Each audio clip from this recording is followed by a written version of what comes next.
Hello dear students, this is Satish Goyal, lecturer in physics. I am here with lesson 10 gravitation from 9th physics. In this video we shall discuss 1 mark questions in the form of multiple choice questions. In the previous videos we have discussed fill in the blanks, multiple questions from 21st question to 35th question. In this video we shall discuss 36th question to 50th question. If you have not seen the previous videos, then you can watch these videos in the playlist of my YouTube channel. This is the part 3rd of the video. In this video, we shall discuss theory as well as numericals along with the questions. Multiple choice questions, read the questions carefully, think for the answers, match it with the answer and the discussion in the next slide of the question. 36th question, the density of a substance of mass 1000 kg and the volume 10 meter cube is 10 kilogram per meter cube, 1000 kilogram per meter cube, 100 kilogram per meter cube, 100 gram per meter cube. Students, the expression for the density is given by mass upon volume. Okay, so the mass is given as 1000 kilogram, volume is given as 10 meter cube, so we get 100 kilogram per meter cube. That is third option. Okay, next numerical, the density of the water in SI units is 1 kilogram per meter cube, 100 kilogram per meter cube, 100 gram per meter cube, 1 gram per meter cube. Its answer is 1000 kilogram per meter cube. Student, one other information that I want to share with you. In SI system, its unit is 1000 kilogram per meter cube, but in CGS its value is 1 gram per centimeter cube. Remember this relation. In CGS its value is 1 gram per centimeter cube. That is for the water. Okay. Next question, 38th question. The value of relative density of water is. Students, you must know about the relative density. What is relative density? The expression for the relative density is relative density of a substance is the density of the substance divided by density of water at 4 degrees Celsius. Here density of water at 4 degrees Celsius. Okay, let's move to this options. 1 kilogram per meter cube, 1000 gram per meter cube, 1 gram per meter cube. Its correct answer is 1. Students, remember that the relative density of water is 1 and it has no units. Remember, it has no units. Okay. Next question, 39th question. The value of relative density of material is 13.6. The density of the body in the SI system is. हमें relative density given है, ठीक है. relative density का formula क्या था? relative density of a substance is equal to density of a substance divided by density of water at 4 degree Celsius. Students, मैं यहाँ symbol की फॉर्म में लिख रहा हूँ, आपको सिंबल की फॉर्म में नहीं लिखना है क्योंकि यहाँ पर स्पेस कम है मेरे पास, इसलिए मैं सिंबल की फॉर्म में लिख रहा हूँ. लेकिन जैसे जैसे मैं बोल रहा हूँ वैसे वैसे आपने अपनी नोटबुक पर या अपने जहाँ पर भी टेक्स्ट बुक है, जहाँ पर भी आप नोट डाउन करते हैं, तो वैसे लिखना है. यहाँ डेंसिटी ऑफ ए सब्सटेंस, यहाँ density of water at 4 degree Celsius. Why we are taking 4 degree Celsius? Because at 4 degree Celsius the density of water is maximum, that is 1 gram per centimeter cube or 1000 kilogram per meter cube. Let's move the answer this question. 13.6 kilogram per meter cube, 13.6 into 10 power 3, 13.6 gram per meter cube, 1000 gram per meter cube. Students, जैसे कि relative density क्या है? 13.6 है. This is 13.6. Density हमें पता करनी है. Density of water in the SI system is 1000 kilogram per metre cube. So the answer becomes 13.6 into 1000. That is second option. Yes, it's correct. अगर कहीं आपको कोई भी दिक्कत आ रही है बेटा इन क्वेश्चन को समझने में, कोई न्यूमेरिकल्स में, देन आपके लिए एक सेपरेट वीडियो भी बना के आपको सेंड की जाएगी इसी यूट्यूब चैनल पर. बट उसके लिए आपको क्या करना होगा, आपने इस वीडियो के कमेंट सेक्शन में जाकर आपको कमेंट करना होगा कि सर मुझे ये वाला क्वेश्चन ठीक से समझ नहीं आया है, then please elaborate it more. I will surely make a separate video for you. okay, but that's only possible when you watch these videos very seriously and sincerely. Okay, let's move to 34th question. Name the quantity whose one of the unit is Pascal. Very easy question. Acceleration due to gravity, force, speed, pressure. Yes, pressure. Next question, 41st question. In which direction does the buoyant force of an object due to liquid act? Buoyant force के बारे में हमने last questions में discuss किया था. बुआइंट force हमेशा कहाँ लगती है?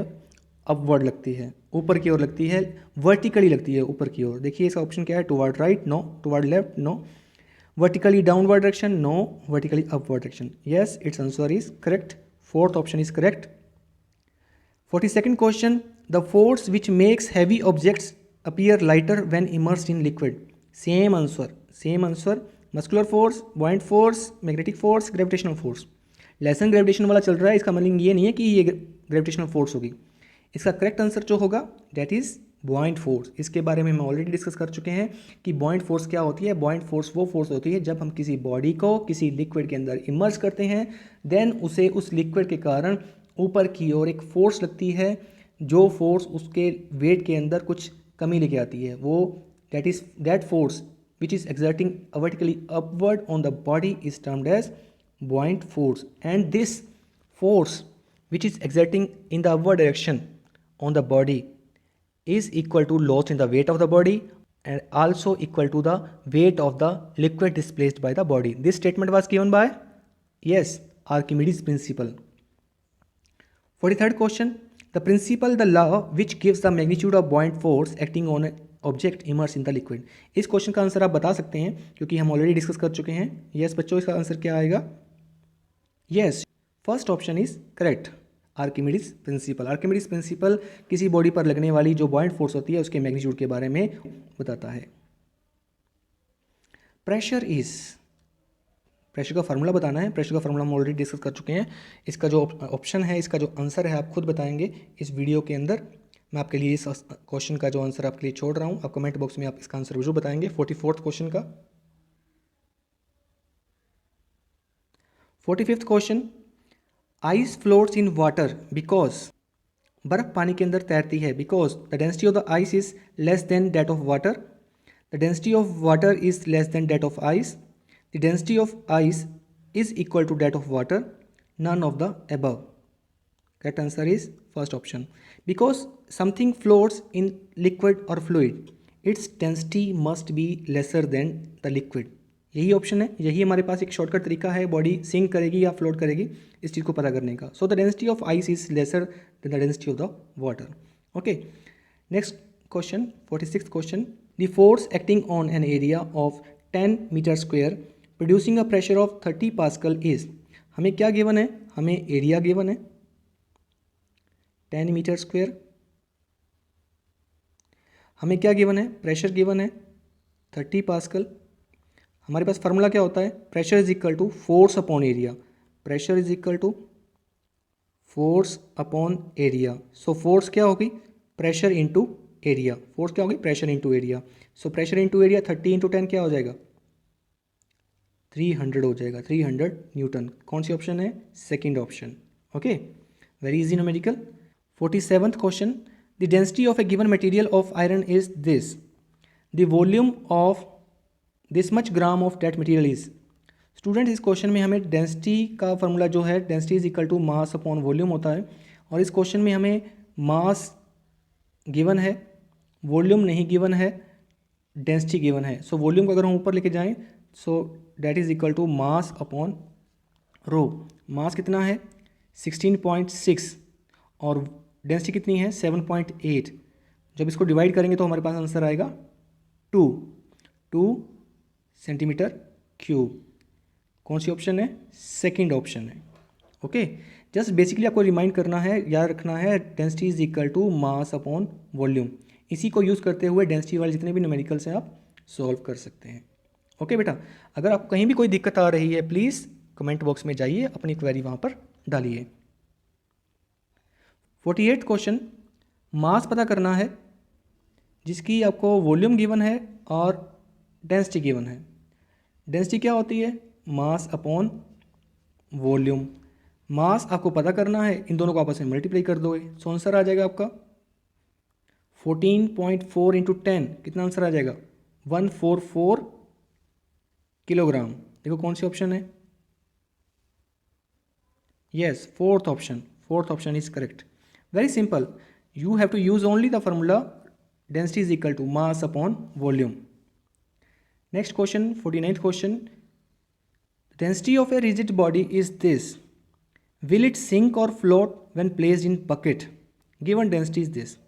बेटा वही क्वेश्चन हम बार बार रिपीट कर रहे हैं जिसके अंदर आपको डेंसिटी का रिलेशन दिया हुआ है फ्लोट करने या सिंक करने से। ओके अब देखिए रिजिड बॉडी है, उसकी डेंसिटी जो है 350 किलोग्राम पर मीटर क्यूब है और वाटर की density 1000 kilogram per metre cube है। आप खुद बता दीजिए ये कि तैरेगी या डूबेगी, सिंक करेगी या फ्लोट करेगी।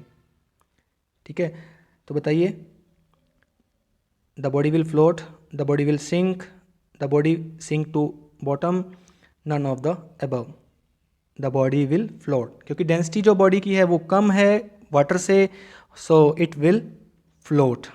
Next question 50th question, choose the correct statement. A piece of glass sinks in water but floats in mercury. जो ग्लास है वो वाटर में डूब जाता है बट मरकरी में तैरता रहता है। बिल्कुल तैरेगा, क्योंकि जो ग्लास की डेंसिटी है सॉलिड पीस है और इसकी डेंसिटी सॉलिड पीस होना डेंसिटी डिटरमाइन नहीं करता, but for the given material glass the density of the glass is more than water, so वो डूब जाता है, सिंक कर जाता है। But floats in mercury, yes density of glass is lesser than that of mercury, this statement is correct. Density of water is more than vegetable oil. आपने कभी देखा है कि पानी और वेजिटेबल ऑयल जो आपका घरों का सरसों का तेल होता है या जो आपका डालडा घी होता है या कोई भी आपका जो रिफाइंड ऑयल होता है, अगर उनको वाटर में मिक्स किया जाए, वाटर के अंदर मिक्स करने की कोशिश की जाए, थोड़ी देर के बाद रखा जाए, तो ऊपर कौन तैरेगा, वाटर या फिर ऑयल? एक्जैक्टली ऑयल ऊपर तैरेगा, because the density of the vegetable oil is lesser than that of water, but lesser than that of iron. Question की बात कर रहे हैं, density of water is lesser than that of iron. ये भी correct option correct है, क्योंकि water की जो डेंसिटी है आयरन से कम होती है। Steel nail sinks in water but still boat floats, ये भी ऑप्शन करेक्ट है। स्टील की जो एक सुई होती है वो पानी में डूब जाती है बट वो पानी के अंदर तैरता रहता है, कौन? जहाज तैरता रहता है, स्टील का बना हुआ, ये भी ऑप्शन करेक्ट है। So the correct answer is all of the above, all the options in this question are correct. So बेटा इस लास्ट क्वेश्चन में भी आपने 3 क्वेश्चन डिस्कस किए हैं, देखिए 3 डिफरेंट क्वेश्चन किए हैं और बहुत अच्छे से मैंने कोशिश की है आपको समझाने की। 1 to 50 क्वेश्चंस डिस्कस कर लिए हैं हमने इन 3 वीडियोस में। अगर आपने पिछली 2 वीडियोस नहीं देखी हैं देन प्लीज़ आप मेरे चैनल पर जाइए और वहाँ पर प्लेलिस्ट में आपको ये सारे तीनों के तीनों वीडियोस के लिंक मिल जाएंगे। और अगर आपको ये वीडियो अच्छी लगी then please press the like button, जैसे कि मैंने आपके साथ शेयर किया है वैसे भी आप अपने फ्रेंड्स के साथ शेयर कीजिए। अगर आपने अब तक मेरा चैनल सब्सक्राइब नहीं किया है then please subscribe my YouTube channel. Thank you, have a nice day.